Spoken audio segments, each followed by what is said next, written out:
মৌলি আর কুয়াশাকে হাতে নাতে ধরে ফেললো বানি। হ্যাঁ বন্ধুরা, সম্পূর্ণটা জানতে ভিডিওটা প্রথম থেকে শেষ পর্যন্ত দেখতে থাকুন। ধারাবাহিকের শুরুতে দেখা যাচ্ছে বানি তো ইন্টারভিউ পাশ করে গেছে, তাই জন্য বানি বাড়িতে একটা সরস্বতী ঠাকুর প্রতিষ্ঠা করে সেটার পুজো করছে সকাল সকাল। ঠিক তখনই বাড়ির সকলে তো সেখানে চলে আসে, মৌলি নয়নতারাও তো চলে এসেছে। মৌলি এবার সকলকে বলছে যে আবার এ নাটক শুরু করে দিয়েছে, সকাল সকাল নাটক শুরু করেছে।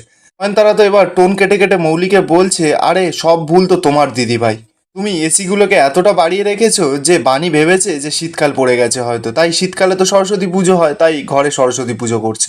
এবার নয়নতারা যখনই পুজোতে বাধা দিতে যাবে, সঙ্গে সঙ্গে তো ঈশানী নয়নতারাকে আটকে নেয়, বলছে থাক না, পুজোতে বাধা দিচ্ছেন কেন আপনি। ঈশানী এবার বাণীকে বলছে, বাণী এই অসময়ে তুমি সরস্বতী পুজো করছো যে। বাণী তখন জানায় যে আজ তো স্কুলের প্রথম দিন, তাই জন্য আমি এই অসময়েও সরস্বতী ঠাকুর প্রতিষ্ঠা করেছি। মায়ের আশীর্বাদ নিয়ে নতুন করে আবার পড়াশোনা শুরু করব। বাণী তো এবার বাড়ির সকলকে প্রসাদপত্র সব দিয়ে দেয়। ঠিক তখনই তানিয়া এসে সকলকে বলছে, জানো তো আমি মাকে বলেছি আমি ইংলিশটা পড়াবো। অনিরুদ্ধ তখন বলছে যে আর আমি অঙ্ক। আনি তুমি আজ থেকে মন দিয়ে পড়াশোনা করো, আমি তোমার পাশে আছি। যারা তোমাকে নিয়ে ঠাট্টা করছে তাদের তুমি রেজাল্টে জবাব দেবে। বাণী তখন বলে যে শুধু জবাব দেওয়ার জন্য নয় মিস্টার চ্যাটার্জি, যে বাবা আমাকে বড় করেছিলেন সেই বাবাই চেয়েছিলেন যে আমি বড় হয়ে পড়াশোনা করে কালেক্টর হতে পারি। অনিরুদ্ধ তখন বলছে যে আমি জানি বানি তুমি কালেক্টরের থেকেও বড় হবে, তুমি একদিন সফল ডিস্ট্রিক্ট ম্যাজিস্ট্রেট হবে। মৌলি তো এবার কথাটা হেসেই উড়িয়ে দেয়, বলছে কি বানি হবে ডিএম। তারাও তো এবার মজা করছে, বলছে এতদিন তো ছিল ডিআর মানে ডাকাত রানী, আর এখন হয়ে যাবে ডিএম। এই বলেই তো মৌলি আর নয়নতারা খুব জোরে জোরে হাসছে।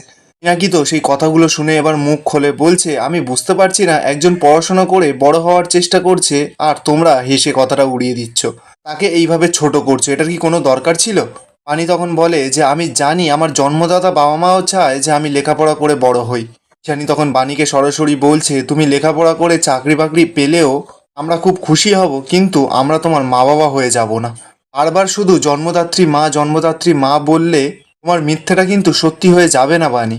অনিরুদ্ধ তো এবার মুখ খোলে, বলছে বাণী চাইলে কিন্তু কোর্টের দ্বারস্থ হয়ে আবার করে ডিএনএ টেস্টটা করতে পারতো। ও কিন্তু সকলকে চোখে আঙুল দিয়ে দেখিয়ে দিতে পারতো যে ও সত্যি কথা বলছে, কিন্তু ও সেটা করেনি, তাতে কিন্তু ওই চক্রান্তকারীরা বাধা দিতে পারতো না।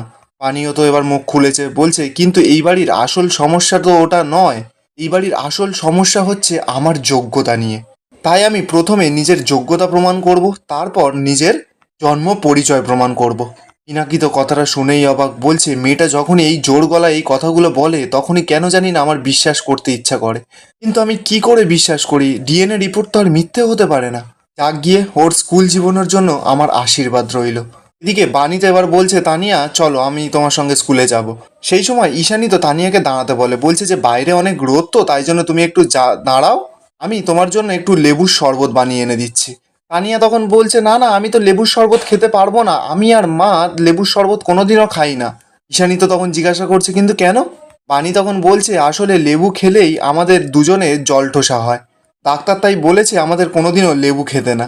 কথাটা শুনেই তো ঈশানী আর পিনাকি পুরো চমকে যায়। এরপর বাণী তানিয়া অনিরুদ্ধ তো ওখান থেকে চলে যায়। পিনাকি তো এদিকে এবার সোফা ধরে বসে পড়ে, বলছে যে লেবু খেলে ওরও জলঠোসা হয়। ঈশানী তখন পিনাকির কাছে এসে বলছে, ঠিক তোমার মতন। পিনাকি তো এবার চিন্তা করছে, বলছে এত কিছু আমার বাণীর সঙ্গে মিল, কিন্তু ডিএনএ রিপোর্ট নেগেটিভ। অপরদিকে দেখা যাচ্ছে বাণী তো স্কুলে চলে গেছে, ক্লাসরুমে গিয়ে বসেছে। বাণী তো এবার ক্লাসরুমে সকল স্টুডেন্টদের সঙ্গে কথা বলছে। ঠিক সেই সময় বাণী দেখতে পায় যে কুয়াশাও সেই ক্লাসে এসে হাজির হয়েছে। বাণী তো কুয়াশাকে দেখেই পুরো চমকে যায়। কুয়াশা এসেই তো বাণীকে ঠেলে মেলে দিয়ে ওখানে বসে পড়ে।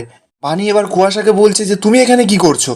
কুয়াশা তখন নাটক করতে করতে বাণীকে বলছে যে বিদ্যুৎ আমাকে ছেড়ে দেওয়ার পর আমি এবার ভেবেছি যে আমাকে ইন্ডিপেন্ডেন্ট হতে হবে, নিজের পায়ে নিজে দাঁড়াতে হবে, তাই আবার আমি পড়াশোনা শুরু করলাম নিজের জীবনটা সাজিয়ে নেওয়ার জন্য। ভালো করলাম না বলো। বাণী তখন কুয়াশাকে বলছে, তুমি না একদম চুপ করো, আমি জানি সব কিছু তোমাদের প্ল্যান। কুয়াশা তখন বাণীকে বলে যে দেখো বিদ্যুৎ আমাকেও ঠকিয়েছে তোমাকেও ঠকিয়েছে, তাই আমি চাই যে আমরা এখন বন্ধু হয়ে থাকি। বাণী তখন বলে যে তোমাকে বিশ্বাস করার ভুল আমি কোনোদিনও করবো না। বাণী এরপর মনে মনে বলছে, না, এ আমাকে স্কুলেও পড়াশোনা করতে দেবে না। ঠাকুর, আমি কি যাই করব তাতেই আমার বাধা আসবে। অপরদিকে দেখা যাচ্ছে বিদ্যুৎ তো স্কুলে চলে এসছে, বাণী যেই স্কুলে ভর্তি হয়েছে। এবার স্কুলের যে স্টুডেন্টগুলো আছে তাদের গার্জেনদের সঙ্গে বিদ্যুৎ এবার গিয়ে কথা বলছে। বিদ্যুৎ গার্জেনগুলোকে বলছে যে এই বাণী চ্যাটার্জি এই স্কুলে ভর্তি হয়ে স্কুলটার স্ট্যান্ডার্ডটা কোথায় নামিয়ে এনেছে ভাবতে পারছেন? বাচ্চারা তো ভালো স্টুডেন্টদের দেখেই তো পড়াশোনা শেখে নাকি? আর এখানে যদি এই বাণীর মতন স্টুডেন্টরা ভর্তি হয় তাহলে বাচ্চারা কি শিখবে বলুন তো? গার্জেনরাও তখন বিদ্যুৎকে বলছে হ্যাঁ সত্যিই তো, এই বাণীর মতন মেয়েরা না আমাদের বাড়ির কাজের লোক হওয়ারও যোগ্যতা রাখে না। না না, আজকে স্কুল ছুটির পর প্রিন্সিপালের সঙ্গে আমাদের কথা বলতেই হবে, এই ব্যাপারটা ঠিক হচ্ছে না। বিদ্যুৎ তো স্টুডেন্টদের গার্জেনদের পুরো কানে বিষ ঢেলে দিয়েছে বাণীর নামে। ওরা তো এবার ক্ষিপ্ত হয়ে গেছে বাণীর ওপর। অপরদিকে দেখা যাচ্ছে তানিয়ার বন্ধুরা তানিয়াকে বলছে এই তানিয়া তোর মা নাকি আজকে স্কুলে ভর্তি হয়েছে শুনলাম। তানিয়া তখন বলছে যে হ্যাঁ আমার মা স্কুলে ভর্তি হয়েছে আর আমি সেটা নিয়ে অনেক প্রাউড ফিল করছি। তো স্টুডেন্টরা বাচ্চারাগুলো বলছে তানিয়াকে যে তোর মা ছোটবেলাতে স্কুলে ভর্তি হয়নি। তানিয়া তখন বাচ্চাগুলোকে বলছে যে না ভর্তি হয়নি, তো এখন ভর্তি হয়েছে তাতে তো ভালোই লাগছে, পড়াশোনা করলে তো ভালোই হয়।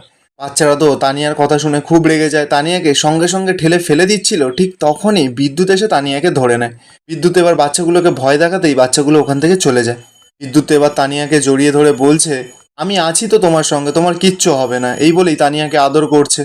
ঠিক সেই সময় তো সেখানে বাণী চলে আসে। বাণী তো বিদ্যুৎ আর তানিয়াকে একসঙ্গে দেখে খুব রেগে যায়, ছুটে গিয়েই তানিয়াকে বিদ্যুতের কাছ থেকে কেড়ে নেয়। পানি এবার বিদ্যুৎকে আঙুল দেখিয়ে বলছে তুমি এখানে কি করতে এসেছো, মাম্মামের ক্ষতি করতে? মাম্মামের কিন্তু কোনো ক্ষতি করলে আমি কিন্তু তোমাকে ছাড়বো না বিদ্যুৎ। বিদ্যুৎ এবার নাটক করতে করতে বাণীকে বলছে বাণী তুই আমাকে ভুল বুঝছিস, আমি তানিয়ার কোনো ক্ষতি চাই না, আমি উল্টে যদি না থাকতাম তাহলে তো তানিয়ার আরো বড় ক্ষতি হয়ে যেত। বাণী তখন বলছে একদম চুপ, আমি না তোর একটা কথাও বিশ্বাস করি না। বিদ্যুৎ তখন বলে তুই আর অনিরুদ্ধ দুজনে আমাকে ভুল বুঝতে পারিস, কিন্তু তানিয়া তো আমারও মেয়ে। বাণী তো এবার কথাটা শুনে খুব রেগে যায়, বিদ্যুতের কলারটা ধরে বলছে খবরদার বিদ্যুৎ, আমার মেয়েকে তোর মেয়ে বলে একদম ডাকবি না। এত সাহস হয় কি করে তোমার? তানিয়া তো এবার বিদ্যুতের হয়ে কথা বলছে, বলছে মা তুমি ওকে মেরো না, তুমি ওকে বকো না। তানিয়া এবার বিদ্যুতের হাতটা ধরে বলছে মা রাক্ষস আঙ্কেল ভালো হয়ে গেছে। বাণী তো এবার তানিয়ার মুখে এমন কথা শুনে পুরো চমকে যায়। আসলে বিদ্যুৎ তো ভালো মানুষই নাটক করে করে তানিয়ার মনটা জিতে নিয়েছে। পানি তো এবার তানিয়ার হাতটা চেপে ধরে বলছে তুই এই কথাটা বলছিস, তুই এই রাক্ষস আঙ্কেলটাকে মারতে না করছিস যার জন্য তোর হাসপাতালে যেতে হয়েছিল? তানিয়া তখন বাণীকে বারবার করে বলছে সত্যিই মা রাক্ষস আঙ্কেল ভালো হয়ে গেছে, এই রাক্ষস আঙ্কেল যদি না থাকতো তাহলে আমি মাটিতে পড়ে যেতাম, ওরা তো আমাকে ঠেলে ফেলে দিয়েছিল। রাক্ষস কিন্তু আমাকে ব্যথা পেতে দেয়নি, তুমি ওরকম করে রাক্ষস আঙ্কেলকে কিছু বলো না। বিদ্যুৎ এবার নাটক করে করে তানিয়াকে বলছে তানিয়া এরকমভাবে মাকে বলতে নেই, মা যা বলে ভালোর জন্যই বলে, মায়ের কথা শুনে চলতে হয়। বাণী তো এবার বিদ্যুতের ওপর খুব রেগে যায়, গিয়ে বলছে তুমি থামবে এবার, আমি জানি তুমি নতুন করে আবার চক্রান্ত শুরু করেছো, এই যে মাম্মামের স্কুলে আসা, কুয়াশাকে আমার ক্লাসে ভর্তি করা, কি চাও বলো তো তুমি?